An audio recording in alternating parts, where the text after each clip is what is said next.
कि सभी लोग कर्म करते हैं सुख के लिए, पर उनको दुख क्यों मिलता है?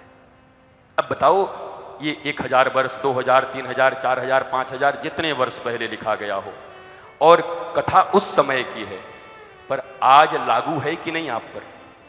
हर मनुष्य कर्म करता है सुख के लिए, पर उसको दुख क्यों मिलता है? दुख के लिए तो कोई प्रयत्न नहीं करता, और बिना कोशिश ही के इतना दुख मिल रहा है, और कोशिश के बाद सुख नहीं मिल रहा है।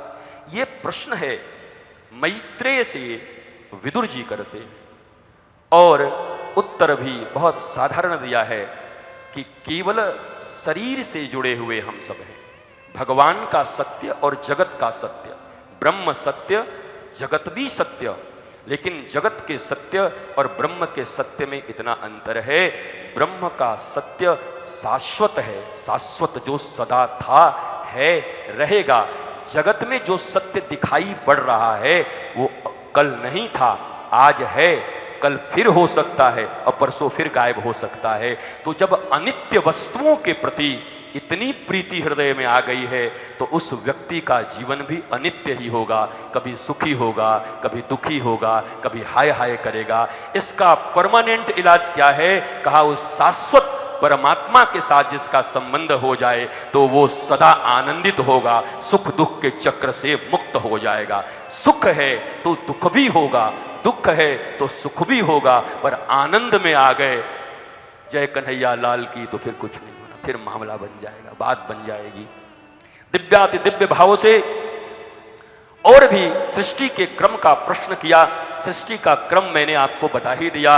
नारायण 24 तत्व 25वां स्वयं को उन्होंने प्रस्तुत किया। उस जल में, जो जल में निवास करते हैं उनको नारायण भी कहते हैं। नारायण, और नारायण से ब्रह्मा, और ब्रह्मा से ये सब जितने सनक सनंदन, ये वो नारद जी सब, और ये सब करते कराते अब मनु और शतरूपा और छाया से करदम ने जन्म लिया।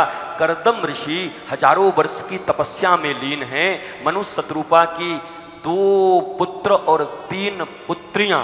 तो सृष्टि के क्रम में यह भी बताया गया, जब पहली बार परिवार बना, परिवार पहली बार बना ब्रह्मा जी के द्वारा मैथुनी सृष्टि से, तो बेटियों की संख्या ज्यादा थी और बेटों की संख्या कम थी।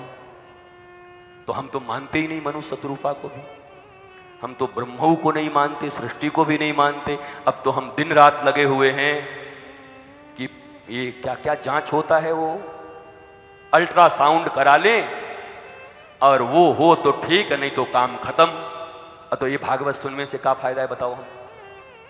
जब सृष्टि के प्रथम में ही कन्या 3 और पुत्र 2, मतलब कन्याओं की प्रधानता है, बेटियों की प्रधानता है। तब आज बेटी बचाओ बेटी बढ़ाओ, ठीक है, अच्छी बात है, पर हमारे शास्त्र ही में तो लिखा है, ये कोई बाहर से आया है क्या?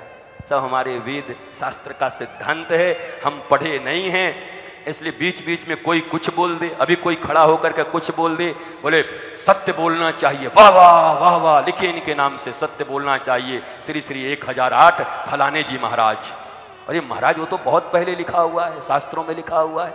हाँ ठीक है कि अब फिर से आपने याद दिलाया है, फिर से आपने स्मरण कराया है, इसका बात आपके नाम पे भी, महापुरुषों के नाम पे भी लिखा जाएगा।